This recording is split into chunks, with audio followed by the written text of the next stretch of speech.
Hi there, my name is Dr. Kim Ernest, and this is the How to Be Happy Hour. I am a licensed psychologist, licensed professional counselor, and the executive vice president of Pennsylvania Counseling Services.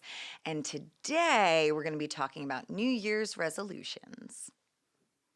I'm Jeremy Breton. I'm a real estate agent. I have 12 years of experience working in law enforcement as probation and parole officer, and I'm a local in Lebanon. Thanks. I'm Coral Lively. I'm a family-based mental health professional with a behavior license special and working on my LPC. I'm Tim Nicholas. I'm a social worker and part of the leadership team at PCS. I'm Corey Burton. I'm a licensed professional counselor, and I own Belief in Me Counseling in Harrisburg, private practice. And you're a PCS alum from Yes, Once Upon a Time. yes. Once Upon a So is Coral. Yeah, these And so is Cool. She's an alum and a Couple times. Yeah. Yeah, just a few. Just a We'll few. always take you back. Just don't leave again. I won't, I promise. Make that a resolution. That's true. That is. That's a great place to Hey, start, Tim. Yeah. So I am in the minority here around this table. I'm getting the sense in our pre-prep area in that I'm not a big New Year's resolution fan. So I guess my goal here today is to challenge you all to make me a believer in the process of a New Year's resolution. And I see the value in prepping for today's pod. There are some benefits for sure throughout the literature. So one of them is increased motivation. So sometimes just the mere fact that you're have a resolution, it can inspire motivation and a sense of purpose. Some people, it can boost empowerment, so it boosts their self-esteem and their perception of control over one's own life. It sometimes can increase a focus on self-care, depending on what the resolution is, and can have enhanced resiliency by encouraging perseverance and sort of bouncing back from setbacks. However, And all that didn't make you a believer, Kim? none of Come on. that made me a believer because this is what happens next, Tim. Unrealistic expectations that people have a tendency to set their New Year's resolutions as overly ambitious and unrealistic goals, leading to disappointment and self-criticism. Pressure and stress. It's setting a time frame can create stress and anxiety.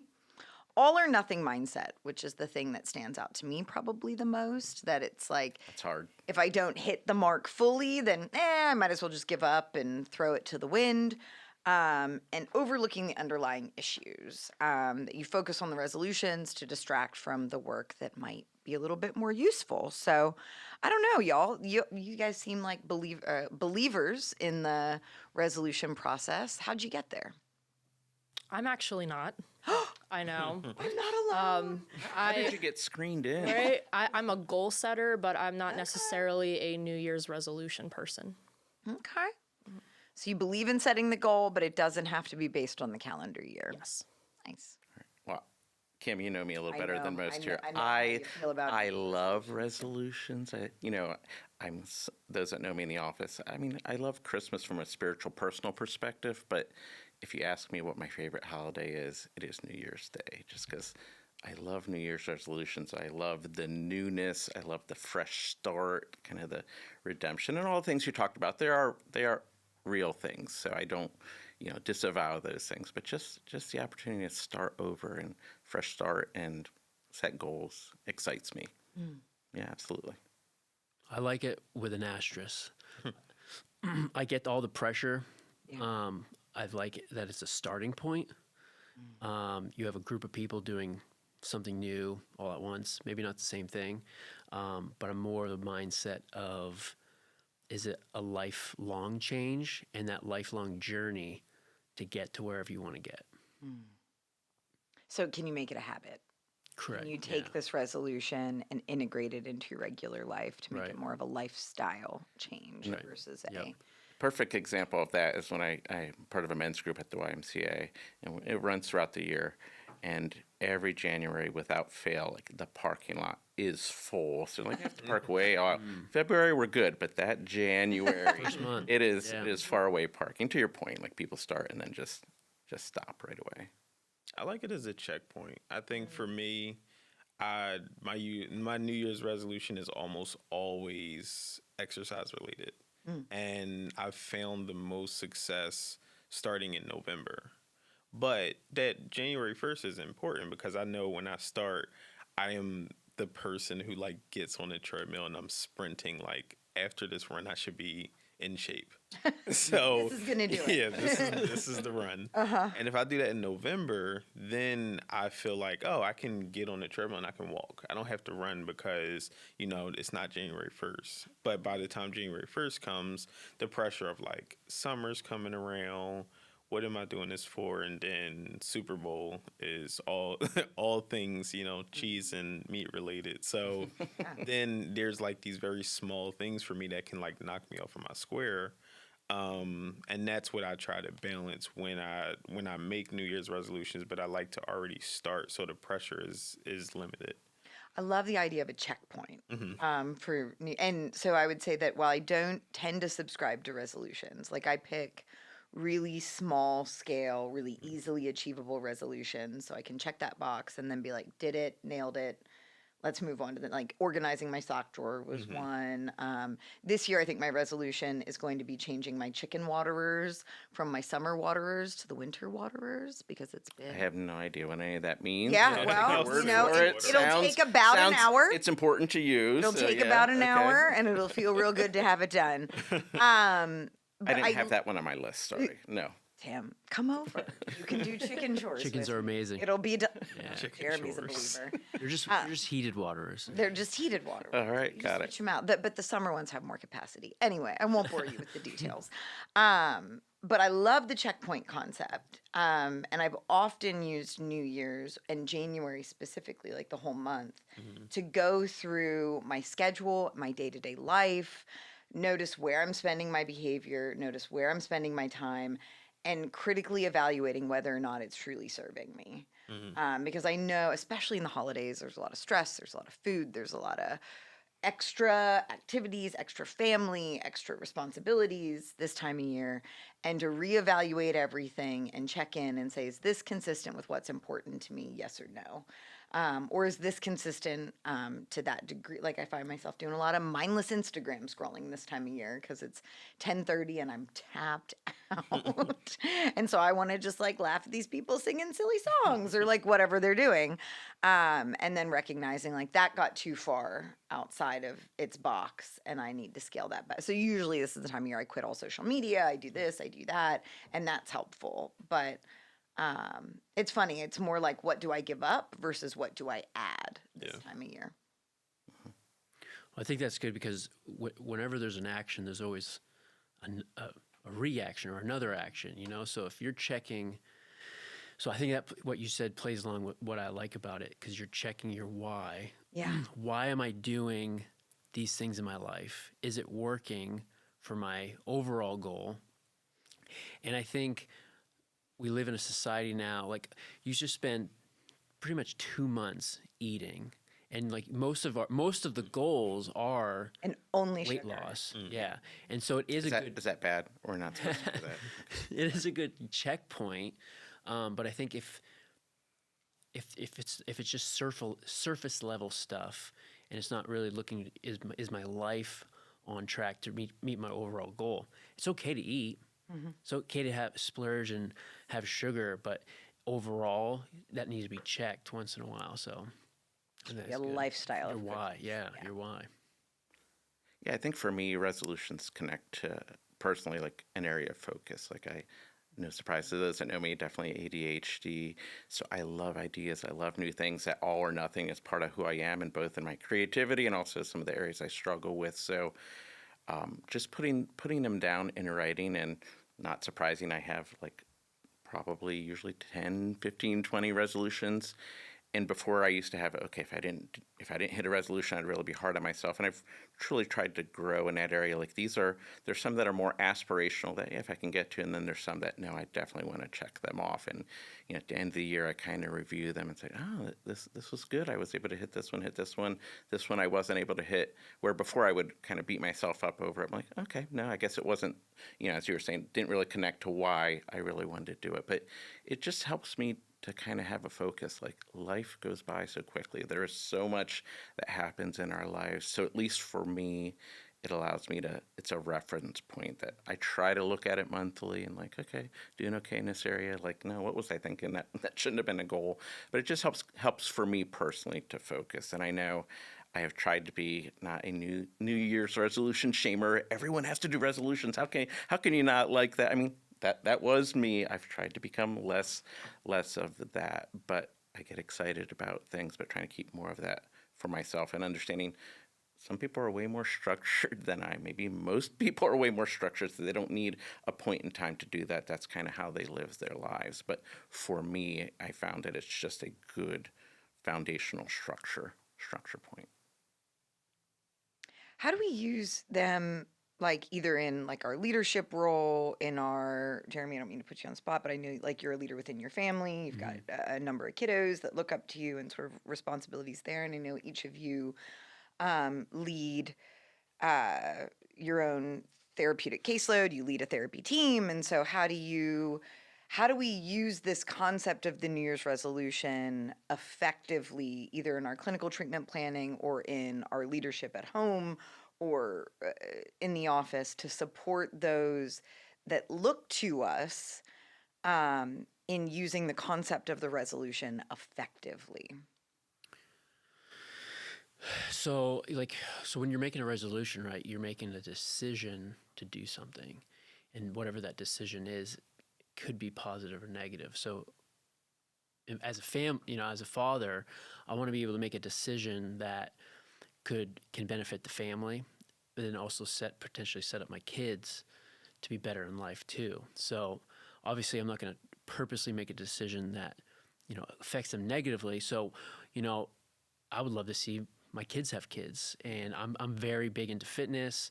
I love, apple pie, but like I'm not gonna live that, eat that every day, because it will affect my long term.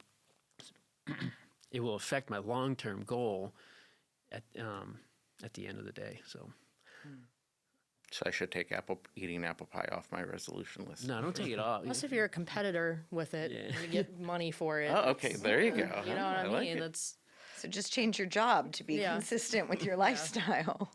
you'll make millions. Joey Chestnut, Joey Chestnut, there you go. one of the best athletes out there. I feel like in our profession too, no matter if it's a leadership role, being a therapist, having your own private practice, I think just knowing that we are not perfect, and because I know with treatment plans, they happen so frequently, and you get to that point where we're going at it, all right, how are we doing, family? Well, there's no change. We're just failing. This isn't working. So I think kind of putting that mindset too, because we do that with our own resolutions. We do it for 2 weeks. It's going great. Well, I don't feel like doing it today. It's snowing outside, or the weather's a little too cold. I don't feel like walking out in gym shorts.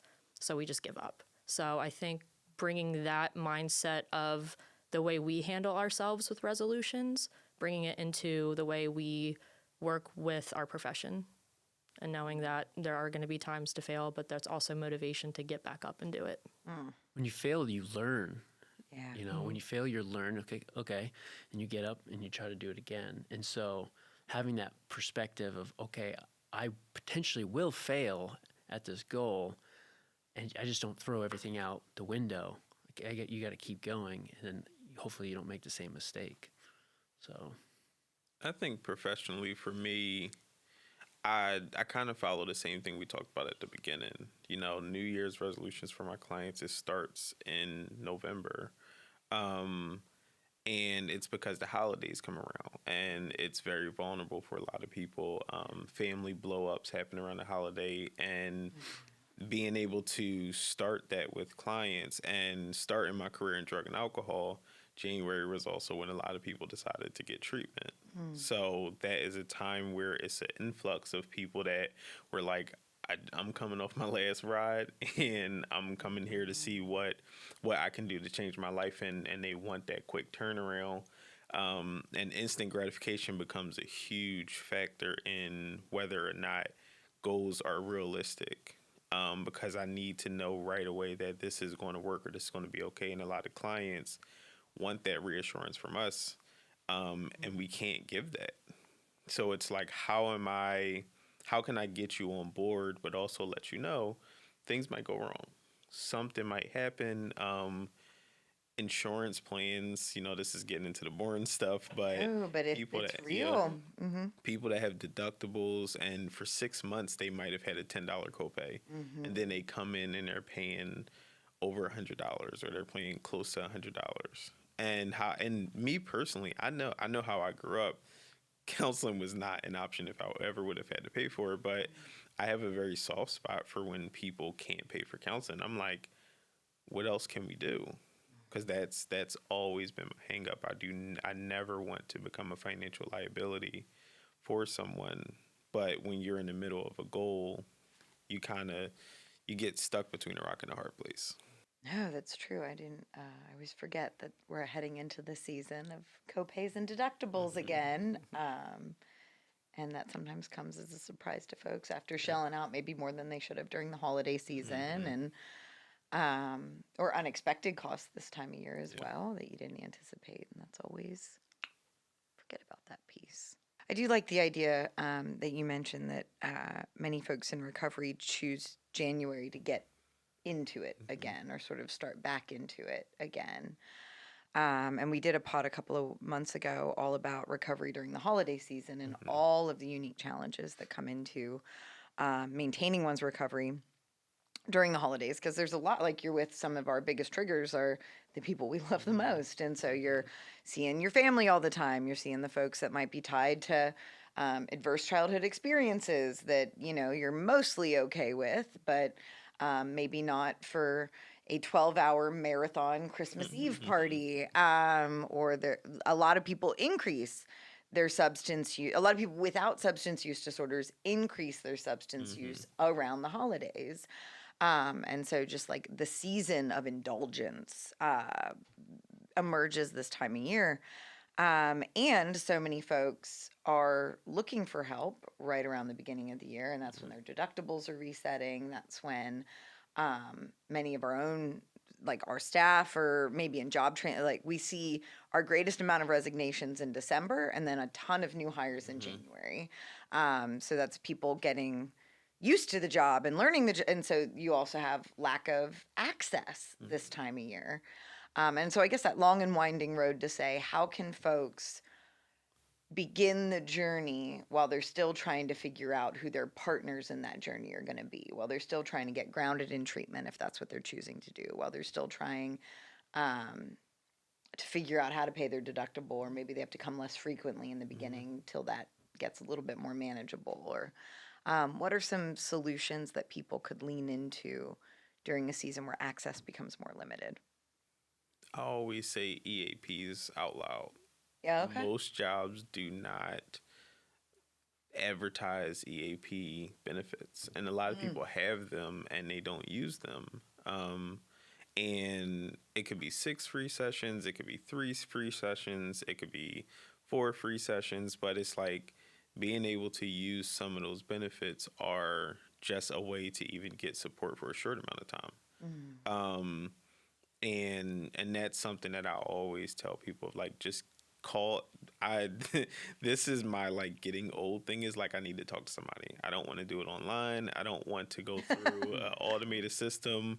I want Jerry to tell me, and I want him to give me the reference number for this call, and I want him to say, yes, this is how much this person owes. So when I call back and I say, hey, Jerry told me that this is how much he had to pay, what changed? And it gives a breakdown of insurance plans, but EAPs is probably the thing that I preach to everybody, because it's an additional help to take away some of that financial burden. I think it's making a plan, and what you just said is a part of that. When troubles start to come, how to adjust instead of being surprised from a temptation. No, I agree with that. I think there's also that plan for setbacks along the way as well. Like, it's great to achieve your goals when everything's going right. Like when it's not too cold to run outside. Like I love to run. I love to run outside though.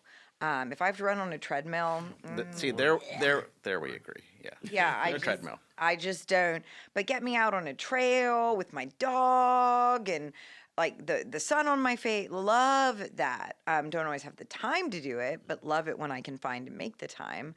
But now this time of year, my physical fitness goals always drop down because now it's too cold to run outside or it's icy and rainy and nobody likes to run in the rain. And so planning for those failures and how you're going to overcome them. Yeah, and again, this is just for me and my own style, but I've had lots of different resolutions. Again, some I hit and some I don't, and I'm okay with that. But there's some that I'm dialed in that I'm gonna do, and one was running outside. And I mean, you know the story. I'd like run outside a mile, at least 1 mile every day. And it's not that much to do. It's a mile, at least for me, a mile. I love running, so a mile's not that much, but you can always find 10, 12, 15 minutes to run a mile. So when I made it a goal, no matter what the weather is, no matter what was going on in life, I went outside, and I did that for like the entire year. I did it for a little longer than a year, but just that accountability to myself, and that's how I sometimes see resolutions, is it's an accountability to myself of, okay, I can make excuses about different things, but no, I'm gonna do this. And again, I don't hit every area, but there are certain areas that just help me to focus, help me to hold myself accountable in how I'm structured. I think back to what you said earlier, it really is about the why. Why, I can't come up with goals for you or other people or make it your why. It has to, I think the resolutions that we're going to be successful in connect most deeply to what our values are and what's important to us. So I think that's what excites me about resolutions, and a lot of my role in my professional life is management. So it's not like I can check the box that I did this. Oh, I did 30 emails today. Okay. That's not super, or 300 emails that Yeah, I day. was going to say 30 feels low, too. Well, I should have done 300. That's what Yeah. I'm saying. So I only got to 30 because 300 came back. So just some of that satisfaction of something that you can check off and say, okay, I accomplished on a tangible way, at least for how I'm geared or wiring, or my professional and personal life helps me to derive satisfaction from that. Yeah, I think accountability, you said it, is a huge thing. That's what came to my head, because going into the whole, all right, I want to get mental health help, they call in, well, we have a wait list because everybody wants to. We don't have enough professionals because of turnaround. So right away they're like, well, it's your fault then I'm not getting mental health. Or, the whole going outside, but it's too cold. You can put on sweatpants. Yeah. Or there's the power of YouTube. There's workout videos, because I'm a fitness person too. So there's always, it's almost like there's an excuse instead of, okay, well, what can I do to change it where I'm getting some sort of outcome? It's also what you're learning during the process. It might not be the overall goal that you actually want, but what are you learning in the process? The discipline you're learning, the I'm a fan of doing hard things, and it's the process that to get me there. Like I said, the discipline, the mindset that if I push through this, now my ceiling's higher, I can do even more harder things. And if I get through that ceiling, you just get elevated. So it might not just be the goal. It's the process that you're getting to that goal. How do we help people do hard things, though? Because I would say in my job, whether it's in my supervision, my training, my leadership, or my therapeutic work, the entire function of my role in that is supporting someone in doing the really hard thing and supporting someone in tolerating the really hard thing. Like, we work with a lot of early career clinicians, and they come into contact with things that there is no. I had one of my supervisees yesterday tell me a story about, and I can't disclose it here because it's far too identifying, but at the middle of it, my heart rate, as somebody who's done this work for 20 years, had increased to the point that my giant golden doodle had woken up from his nap, recognized my distress, and came up and was hugging me in the middle of the Zoom supervision. He's like, "Does your dog know you need a hug?" I was like, "Yeah, I think Lou did. Lou sensed it, and he's like, this mom needs a hug," and he jumped right up. And I've done this for 20 years, and rarely does my heart rate hit that level anymore in therapeutic service, because I've seen some stuff over the years, right? I'm sure you did in your role of probation and parole. We all have, right? But how do we help people tolerate it without it breaking them? Because also our field is so burnout right now. We need to find a way to marry those two truths? Well, I think the first thing that came to my head when you were talking was starting small. You have small ceilings, and then once you get past that one, then you get to go up the elevator. So, like, I'm assuming if you heard what you heard on day one of your career, I don't know, but would that have destroyed you? Like, you've heard so many different things that you've sort of become numb. Yeah, you develop scar tissue. Scar tissue, your ceiling is elevated. You can hear maybe some more kind of crazy stuff. I'm a fan of the ice barrel and sauna. And I can do 30 minutes in the sauna. I'm struggling at the end, but I didn't start that way. I started 5 minutes, started the ice barrel, 30 seconds. So now my threshold is more just tolerance with alcohol. You know, someone didn't start off drinking 30 beers potentially, but they started small and sort of like, I mean, I'm not a counselor, but you would do the opposite, you know, but. Yeah. And I think it's important to know what hard means to somebody. I know I was in therapy and I'm like, talk to her, been working in this field since 2013. And I'm like, you know, I know life has challenges. And one of the reflections I got, my therapist was just like, that must be hard. And I was like, and I got super defensive. And I was like, no, it's not. Like, I do things like this all the time. Like, this is just a small thing. And I realized what was hard to me is only in comparison to the hardest things I've been through. So there is anything before the hardest thing I've been through is something that I have to overlook. So I don't know how to be uncomfortable. And when we talk about doing hard things, part of why we don't like them is because it's uncomfortable. And any level of discomfort, I'm like, oh, maybe this isn't for me, or maybe I don't like it. And if it's really hard, then I'm like, okay, I have to conquer this because it's really hard. And it's figuring out what's hard for somebody. For me, we talk about exercising, like getting on the treadmill for 30 minutes or 15 minutes is not hard. I can also have the flip side of like, I'm not going all the way outside just for 30 minutes. And then I realized I just didn't work out today because an hour was too long and 30 minutes was too short. And now I'm just on the couch, you know, like, and that's happened. So setting short-term goals, like you said, of like, I want to just be able to check this off first, you know, and I want to be able to commit to going today and say, I worked 12 hours today, but it's only 15 minutes. And I'm going to go do my 15 minutes, not, I can't do a whole hour because I worked 12 hours. And it's kind of like a perspective thing. There's a cool, if you ever have a chance to check it out, I'd highly recommend it. I use it therapeutically a lot. It's a resource that comes out of UC Berkeley called The Greater Good. And they've got a ton of cool stuff, like good podcasts and all these resources and like little self-assessment. I love a self-assessment. I just love a self-assessment. But one of them is focused on your purpose.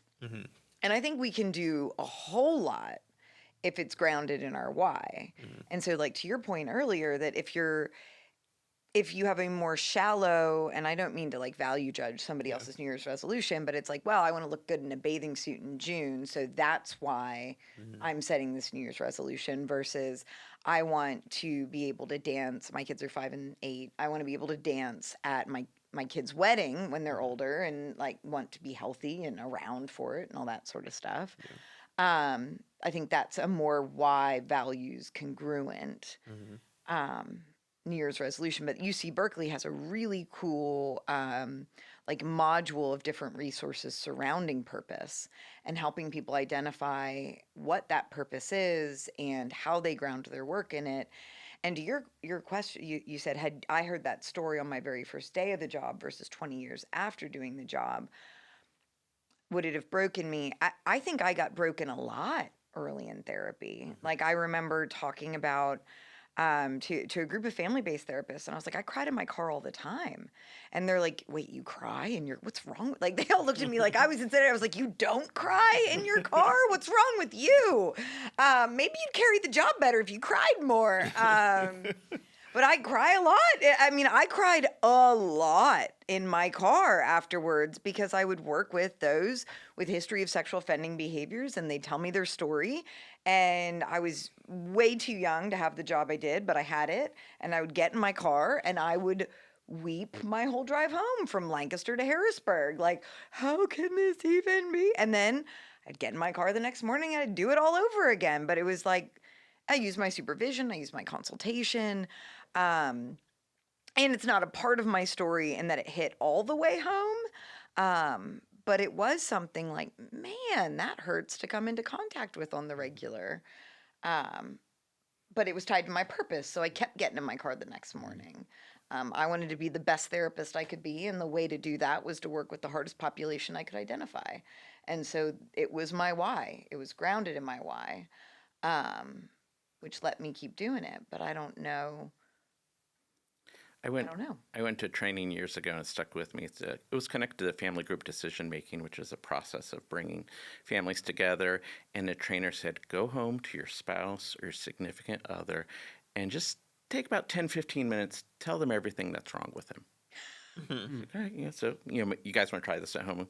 And then, if you're still alive after 15 minutes, tell them then the solution and the plan for how you're going to fix all those things. And his point, I mean, it was funny and we're all laughing, but it was so salient in that that's what we do with treatment planning. And even with our own resolutions, if we're trying to, force them either on ourselves or on others, we're not going to be successful. None of us like to be told you must do that. So I think the theme that we've been talking about is really what's important, what's truly important to you, what do you really value, and even to your point of how do you help families. I can't tell a family what to do in the therapy or in my own personal family. That's not going to be super effective, but I can work with them and guide them. What's important to you, help draw that out of them, and help them to see, hey, what are the rewards? What would it look like if you're able to achieve this, and if I can support you in achieving that. So in our work with those in clients, and our work with our own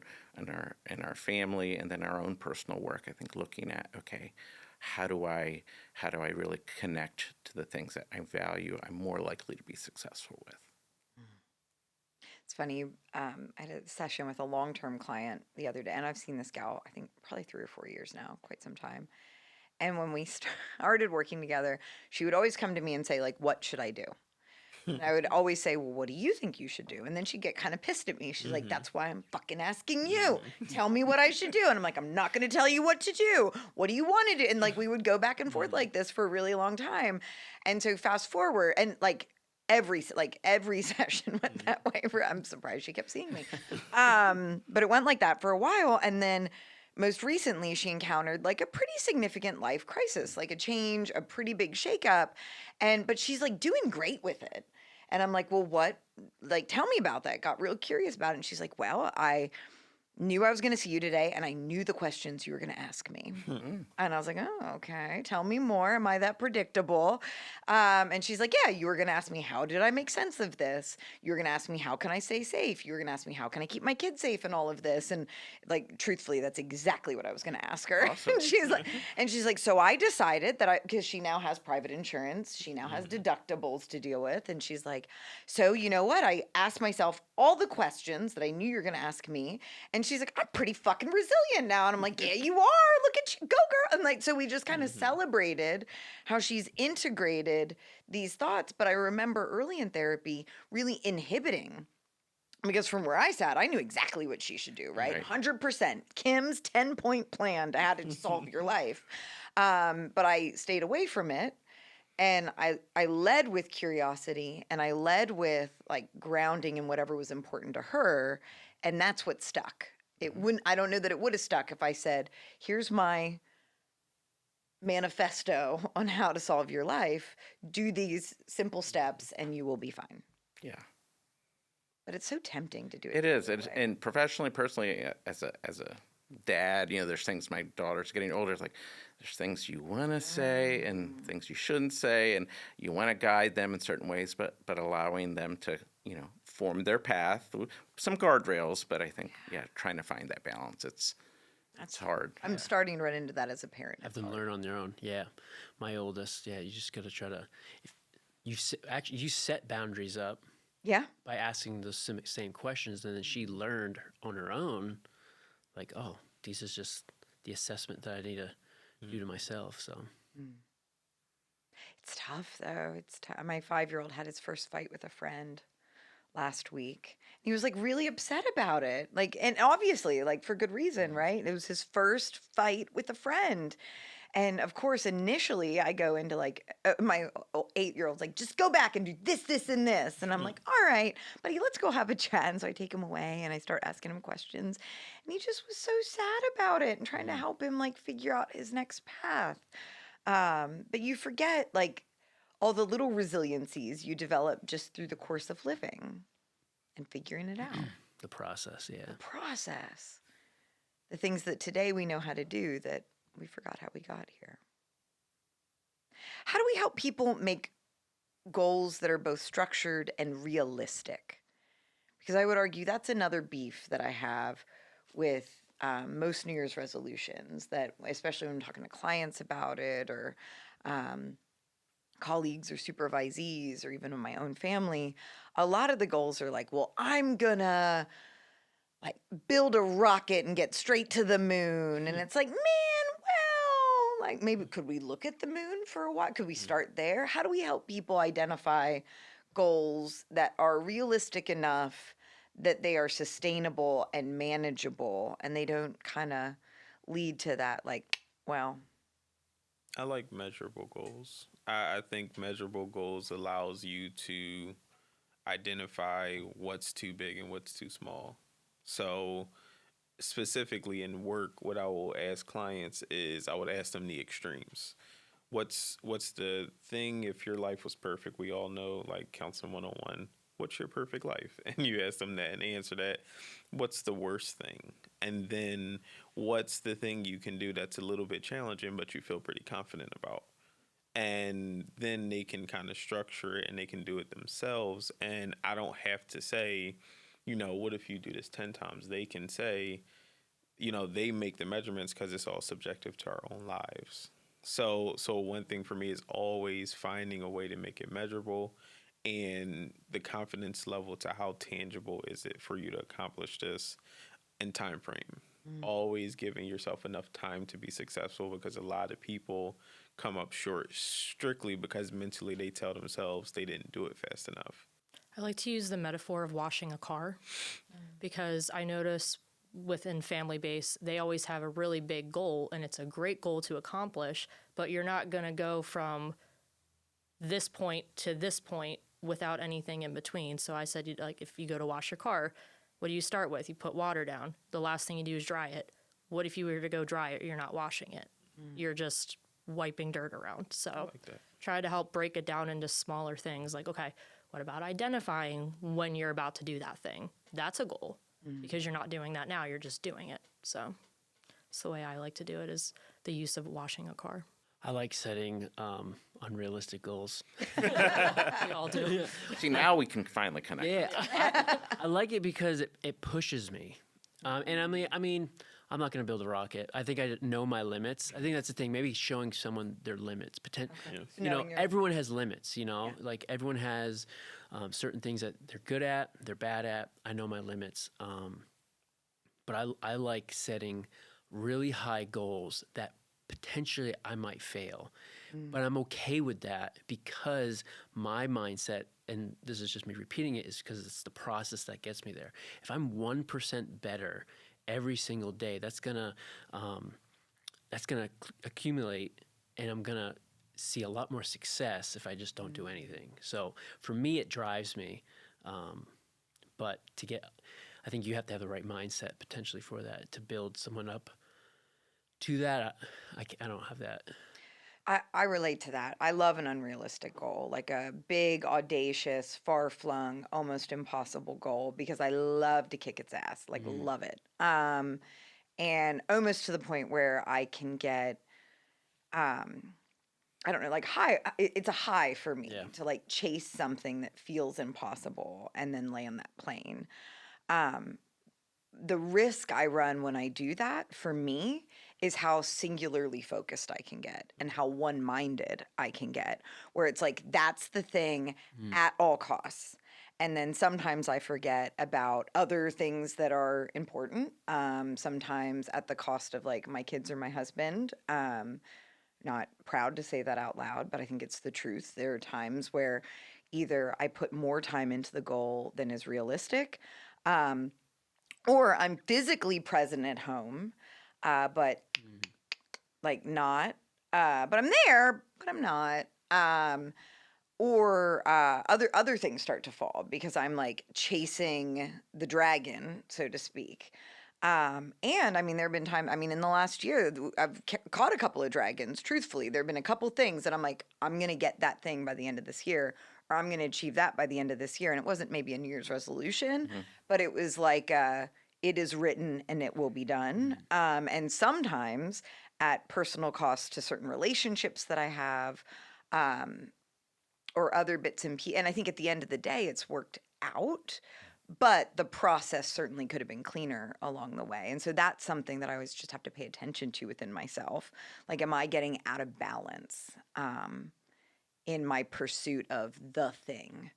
And it's hard to say. I mean, luckily I have a partner that's like, hey, I haven't seen you in a while. Do you want to show up here? Or he'll say like, you look like you can't get up today. Like you've actually overdone it to the point where you're pretty exhausted. And so luckily I have a partner that holds me accountable. I have some colleagues and coworkers that'll check in on me, but usually it's like, fuck you, don't bring that up. I'm good. I'll tell you when I'm not good. But my husband can do it. But so I love the big, hairy, audacious goal. And I think there are some risks with them, or at least I've noticed it within myself that there are risks. Yeah, I mean, I think with all things, there's balance. I have like really audacious goals and some moderate goals and some easy ones that I feel good just to check off. But yeah, those and I don't reach all those goals. I think, but I've come to a place where I'm okay if I don't. If I do, it's like wow, awesome, and just the energy and the drive and like wow, that was a tough thing and I was able to make it. Some things aren't in my control actually. Hardly anything is within my control if we're honest with ourselves in life. So not beating myself up when I didn't reach that goal. I said, or when I set that goal, like that was important to me in the November, January time.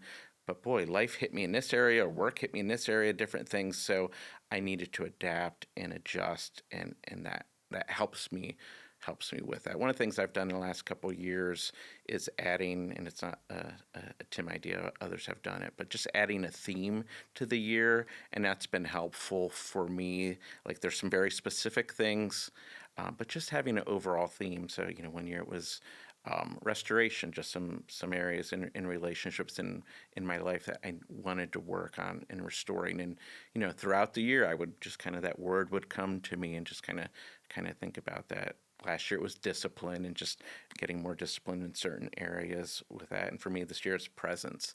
The part of me that's type A driven, always gotta measurable, all those different things. It doesn't always have to be there. I loved being with Carl's group in York and just being with, and Kim was there as well, just being there with the group and hearing from them and not just about me doing or different things and sitting in with some other people. So, that's not a measurable one. I have lots of measurable ones, but that's one that just I want to kind of connect to throughout the year and see how life hits me in that area. Am I being present at home? Am I being present in my spiritual areas that I'm involved with in church and in work? Or am I just, going so driven that I miss the moment that we're in? So specific stuff, big things, but also I think it's okay to have aspirational. It's, to me, similar to with the work that we do with clients, is meeting people where they're at, meeting yourself where you're at. What is going to motivate you? What's not going to bring you down or cause you harm? And I think there has to be a foundation to when you have big goals. Like I think big goals are nice, but if I'm not prepared to take on whatever this thing is, then it's not going to ever be successful. I think about, I'm surprised it took me this long to bring up football, but when I think about football, and you think at the beginning of the season and how many people get soft tissue injuries because you go from, and I'm not a scientist, of course, but you go from not playing at full speed to automatically playing at full speed. And it's like you're still a peak athlete, but your body is not. By the end of the year, you see everybody hurt, but also they are not out of games. You know, they are playing hurt, they're playing injured. Their body is like, we've been doing this for a little bit and I'm ready. And that's what I think of, like setting that foundation. So it's like, now I am ready to go try to do this big thing and I feel prepared, versus I'm going to get off the couch today and I'm going to run a 10K. It's like, I'm not doing that, or I can do that, but I'm probably going to not make it. And it's just like having that prep time to take on some of the big things and knowing when to rest. I like that concept of knowing when to rest. Because I think oftentimes we think about, I saw, I think it was an internet meme the other day, but the question it posed was, instead of asking yourself if you've worked enough to rest, ask yourself if you've rested enough to work. And so often I get stuck on the other side of the line, and I've always been this way. Like I remember in grad school, like I'm not resting until this thing is done. And at the time, my husband, who was probably my fiance or boyfriend at the time, would be like, "Do you think maybe like 20 minutes?" Or, and he couldn't say it back then. Back then, I was like, "I will tell you when I need a break," and it is never. And I probably would have been more effective and efficient and gotten it done sooner in better quality if I would have just taken the break. But so often it's like, I won't rest until, instead of saying like, I won't work until I'm rested. Yeah. And I think we get stuck in that like maybe shifting that paradigm a little bit will allow us to get a bigger bang for our buck when it comes to our energy, maybe. Utilizing your time well Yeah. instead of just more of it. It's rested so you can focus it. Yeah. Focus it better.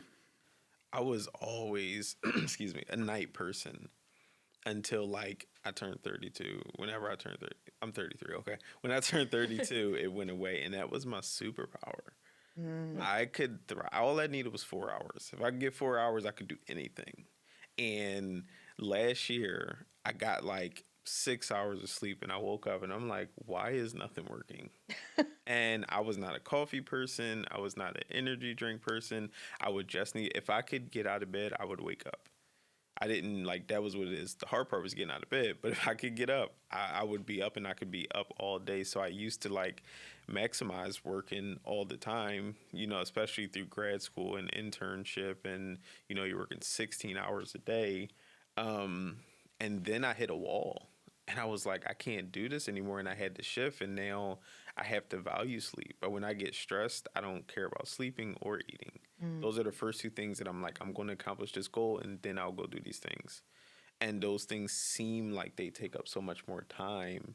But if we would just stop, it would be so much easier to accomplish some of those goals. But I know for me, it wasn't a necessity to not sacrifice those things until I was like, oh, I actually can't focus today, or I'm getting a headache from not sleeping or not eating. And I'm like, oh, this is the consequences of sleeping for 4 hours.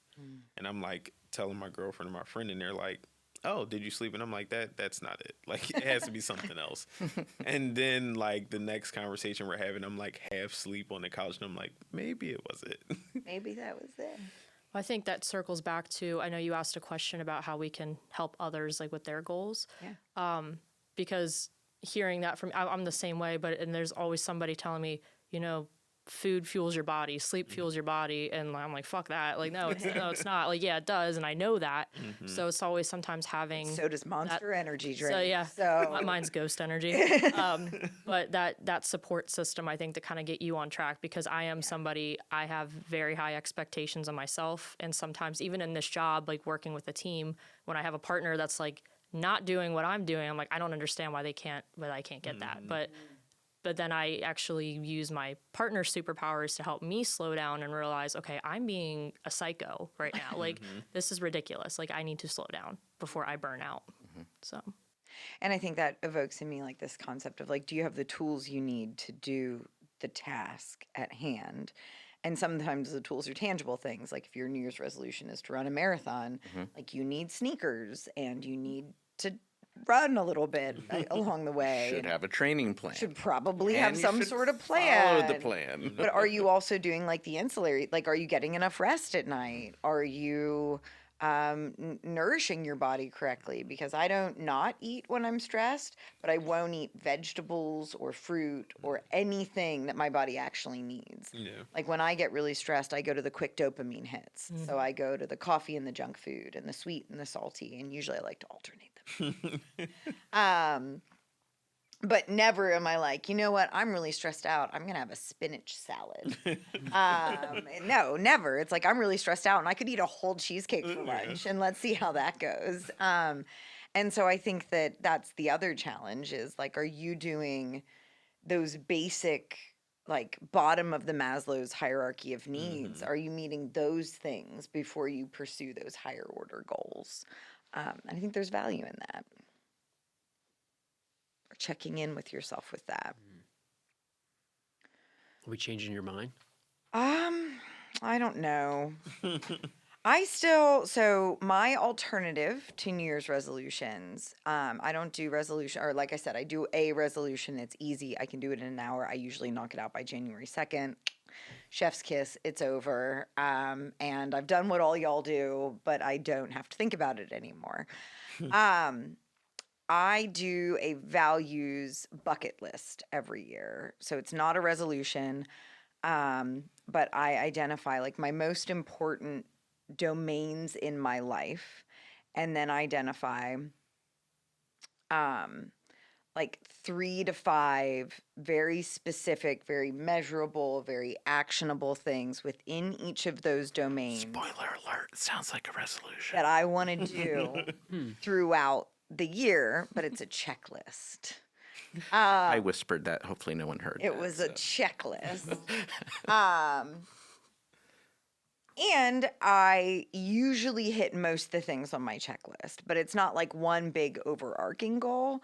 It's more design, because if I do a big overarching goal, I get out of balance. I just do. I become obsessive. I become one-minded, and I will do everything to achieve X because I'm very like outcomes driven, and I fail to attend to like the fact that my kids have a Christmas play and I just scheduled over it by accident or whatever it is. I haven't done that yet, but give me time. And I've found that those like little things along the way keep me more congruent. And they're truly little things, like take off a day in the middle of the week and go with, I think one of them this year was like take off the day in the middle of the week and go with my kids to a museum. And I didn't just do that once. I think I did that 2 or 3 times over the course of the last year. But that's something I love. It's something they love. It's very consistent with my value as a parent. It's also very consistent with my value of being,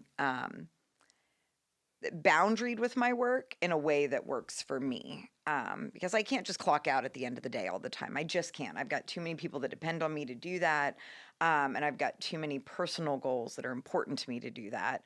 But that also means there's going to be days where I say, I'm not working today. I'm going to be with my kids today because I worked Friday, Saturday, Sunday, 30 hours over the weekend. So I'm taking off Monday and I'm going to go to the Science Museum or whatever it is. But it's not like a big goal. It's like a billion little ones consistent with my values. It's a lifestyle. It's I try to make it a lifestyle. Yeah. Yeah, that's one positive thing I will say about resolutions. So I'm somebody, I do them in like the springtime. Like I set goals for myself and like big goals, just because of seasonal affective disorder. Like the sun's not out as much during this time. It's less motivation. But one thing about resolutions is if you do start them, and like you said, you did it more than once. So then it becomes like instant gratification, which then becomes habits, which then you incorporate into your life all year. So there are positives I see with it. I'm just not a at the beginning of the year person. I'm more of, okay, I'm still doing this, even though I started in May. I think humans just like to label something. Yeah. Resolution, we're starting, you know? Yeah. Or, what'd I say? Revolution. Yeah. A resolution could Resolution. lead to a I revolution. knew I was gonna say I that. am with you. But no, like we just like to label something. It's the start of a new year. Sounds like you like resolution. She likes Checklist. goals. She She likes likes lists. checklists. But I think we're all on the same page. It has to be a lifestyle. It does have to have boundaries to it. You have to have consistency, and it's the process that gets you to where you want to go. To me, it's about learning and growing. And I mean, we're having fun here, but whatever. I mean, that we all want to for ourselves, and I think see others. You want to grow, you want to develop, you want to get better. You see that for yourself, for those that you love, those that you work with, and however you label it. You know, it's about that process, and what's going to work for me is not going to work for Coral. It's not going to work for you or others. You know, you really identifying what's important to you, what's going to work for you, and I think for me, then my way doesn't have to be every other person's way, and in fact, it's going to be very unsuccessful, and people are going to be unhappy if I try to push my way onto other people. But what works for me to really lean into that. Whatever we call it, resolutions, goals, ideals, values. I love that. I like, I don't know, I'm sure some of you have read it, but the book Atomic Habits, when it comes to goal setting. And I used to use Atomic Habits a lot, actually, at the DRC when I would run groups there. Because so often folks have goals, but they don't make it a part of their lifestyle. And so you like hit it while it's intentional, but it fades away over time. And one of the things I love about Atomic Habits is first, you just look at how you spend your time. Just in a day, write down all the ways in which you spent your time that day, and then start looking at all the ways in which the way you spent your time isn't really how you wish you would have spent your time. Because I think we also unintentionally, really passively fall into bad habits, and without really looking at how we spent our time in those moments, we lose sight of some opportunity. Because one of the big barriers to getting your goals done is I don't have time. But like you said, you can almost always find 15 minutes to run a mile. Like almost always. Even those of us who have the busiest lifestyles imaginable, you could probably find 15 minutes. And YouTube videos, you could probably do like a YouTube workout at some point throughout your day. But so often I live with the illusion like, well, I can't work out every day because like, when's the time? It's like, oh, the time is when you were like laughing at cat videos on the internet. Like that could have been your time. Because you can actually like laugh at cat videos while on a stationary bike, as it turns out. So go do that instead. But we don't. Atomic Habits is a great book for anybody who's looking at New Year's resolutions. It's a good one. It's good. It's a good listen too. It's not one that you have to like read. If you get it on Audible or Libby or something, it's a good one. Yeah, that even talking about structuring your environment, I think they looked at some studies of people when they drink, the hospital wanted people to drink more water, and they had soda and different things, where they placed the water bottles and put less soda, and how they move things. And imagine that people drank more water. I know for me, like I keep an extra set of running clothes in the trunk of my car. So I may not have time to run that day, but if I do, I happen to have my clothes. You know, there's planned times where we're going to do it, but then just having that availability. And I think the book talked about in regards to fitness, setting stuff outside, you know, ready, laying out your clothes for the morning and different things, just because you're already preparing yourself. Oh, they're already there. I might as well we'll do it. So even structuring some of our environments to support that. I think that's a good idea. Moving to some of the questions that we had submitted for the podcast here today. And as usual, we are always accepting questions for the pod. You can email them to me at kim@howtobehappyhour.com. And so one of the questions that we got here today is, how do we pace and balance motivation and rest when pursuing big overarching goals? I think it's understanding that motivation is not the reason why you create a lifestyle. And I think it's often it's fun to do something when you're motivated. But the self-discipline is the part that actually creates the lifestyle.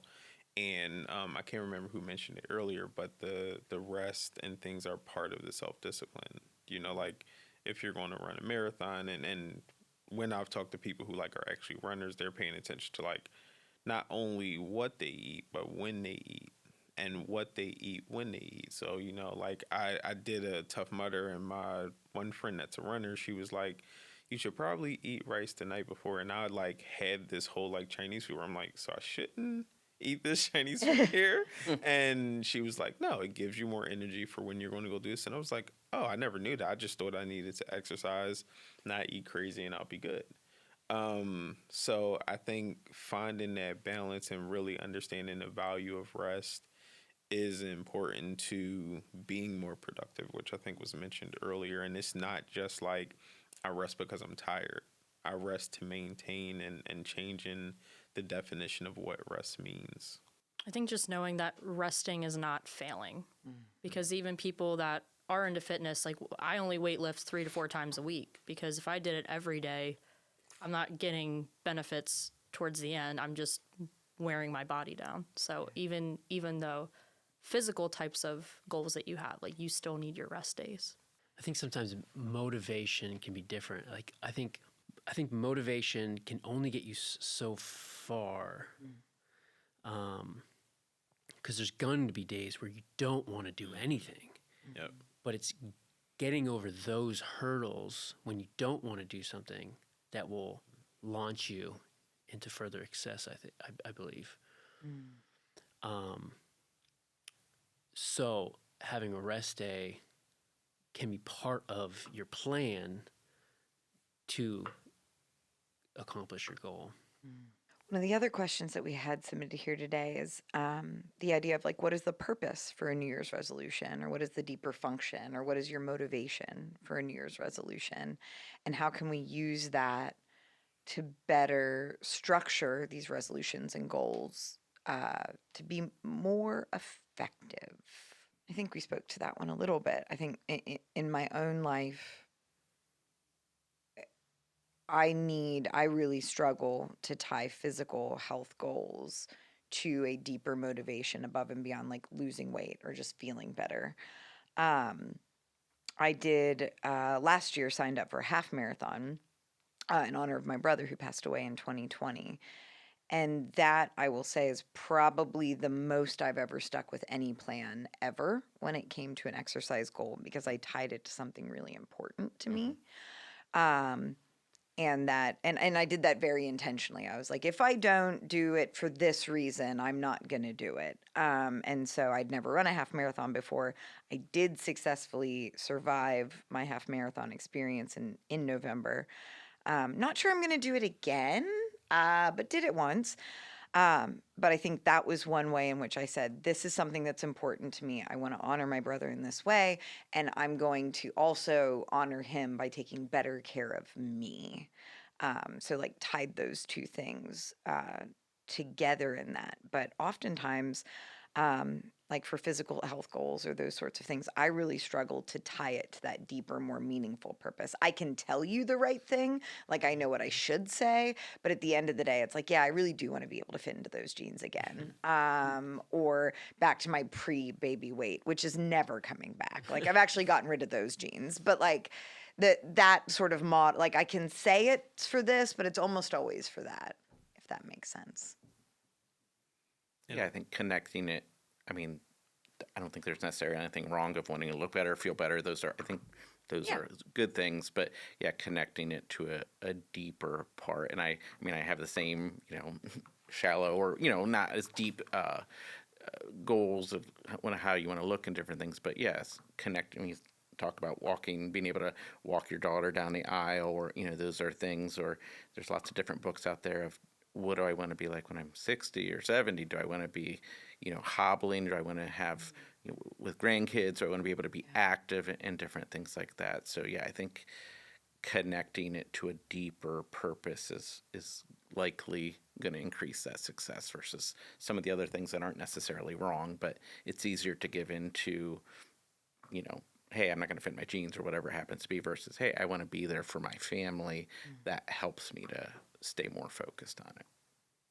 I think one thing we didn't expand on that kind of like went away is this ice barrel that you just threw out there. And I don't think I would ever find the motivation to jump in the ice barrel. Good, man. Yeah, I see it everywhere, but I'm like, I could not see me doing Good it. dopamine hit. Where do you do That's what I it? hear. That was my- Bathtub. You have you just do it in your bath, because I'll do the Well, cold it's- shower. like it's just The my The bathtub's not big enough for me, but I do the best I can. Yeah. The cold shower is tied like pretty significantly to mental health benefits. Yeah, it's the same concept. 30 seconds in a cold shower. Yeah, it's sort of the same concept. Okay. I think cold showers are harder because you know, you're moving around, the water's hitting you, Get and, out. and you can't get really used to it. But Yeah. but no, it's you create thresholds for yourself with anything, and you accomplish it. Like your first threshold could be filling up the tub, and then I mean, I'm not a scientist, I don't know, but you know that the dopamine's released. You know, and next is 10 seconds. You know, whatever your threshold is in life, accomplish that, and then that's your new low. So Corey, I hear you saying that's on your goal list. You are going to do an ice barrel every single day. Polar plunge, right? I see them all, not in the Susquehanna. They have one coming up, what, a couple weeks or next week? I'm Polar sure. plunges they and all that. usually- Humane yeah. Society I saw was doing one. Yeah, and I think that's an example. What's important to you? What He's I like, would, not important. I would never ever put that on my list. Yeah, Never. I'm always intrigued by it though. Like just seeing people do it. I'm like, if I see something and I don't like it, then I'm impressed by that person that's doing it because I'm like, I couldn't. I'll say my wife thought I was crazy. Now I got her doing it. Yeah. So if I can get her to do it, I think anyone can.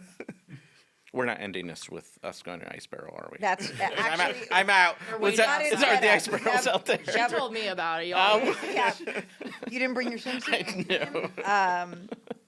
I think the last question that was submitted for the pod that I'd like to just hover on for a moment is what role does social support play in maintaining resolutions and making a part of your lifestyle? I think we've like lightly glossed over it at different points in time, but very specifically, do we find accountability partners in our resolution? Do we keep it a secret and not tell them? I don't know. How do we draw on our social support to make it a success? I think community's huge. Like, I think it plays a big part in a lot of stuff. Like, our society wants us to be individual, but when you have a group of people doing the same thing, hopefully it's for the good, then you see a lot more success and momentum for that success. So if we have the same goal, you're, like you said, accountability partner. Hey, are we doing this today? I don't feel good. Let's just start walking at first, and then So if you have someone to lean on, I think it can make or break you. Yeah, I usually make those that I'm connected to, either personally, professionally, aware of the goals so that they know, because it's important to me, and I appreciate that accountability. But I have a group of like 4 of my good friends, and we're kind of wired the same way, so it really works. Like they geek out on New Year resolutions just like I do, our goals, and we'll share them, and we actually do review them. So like I know that core group really is going to be interested, excited, is going to motivate me. Other people I want them to be aware of because it's important to me and they're important to me, but I count on that group to really have that accountability and challenge and support as well. So I think probably varies.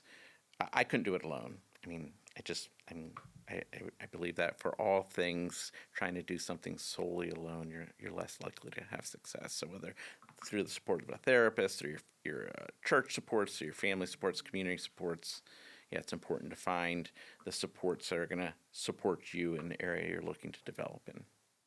You're also writing a contract with someone. Because if I tell you I'm going to do something and 4 months later you ask me about it and I'm like, I didn't do that. Or it's, oh man, Kim's going to ask me about this. I should at least make an effort. Yeah. Yeah, in this group, it's more of a fitness group, and I mean, I enjoy running and different things. These guys are way beyond me in running, like 100-milers and crazy things. But every single day, each of us will text when we did a workout. It just And keeps yeah, everybody- just kind of like, okay, I see you. All right, better get my butt off the couch and off the scrolling and actually do something. So it's just but that wouldn't work with my family, right? And that wouldn't work with some of my coworkers, but it does work for that group and it works for me. So it's a good way of holding each other accountable and helping us to get to the goal that we want to. I got 100 miles signed up in March. So that's my goal. Nope. And I think it should be people you know. I think if you depend on social media, you don't know what's real. You don't know what's tangible. And it's easy to get so lost in where other people are, and everybody's putting their best foot forward Whereas with personal people, you have those days like you were talking about where it's like, I don't want to do it today. And you have that other person that can tell you to do it, not somebody that's like, well, I did it today and look how good I'm doing and look at all these things. Like just having somebody that's a real person in your life. So, our last call for today is this notion of perfectionism in New Year's resolutions, and this idea that if I don't hit X, Y, and Z goal on this specific timeline, I might as well just throw it out and start again next January 1st.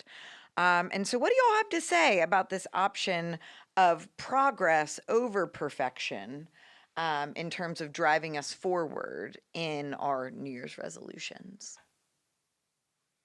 I mean, I think you said it really well, progress over perfection. And that really is what it's about. I think, and at least for myself, I have a good enough part to me, and I also have this perfectionist part of me, which drives those around me probably crazy. Like, which category does this fall into? But I shared this with some other people, but I had my goals and resolutions, and just life hits you hard, work hits you hard in different things. And I was kind of down, and that's not my usual disposition.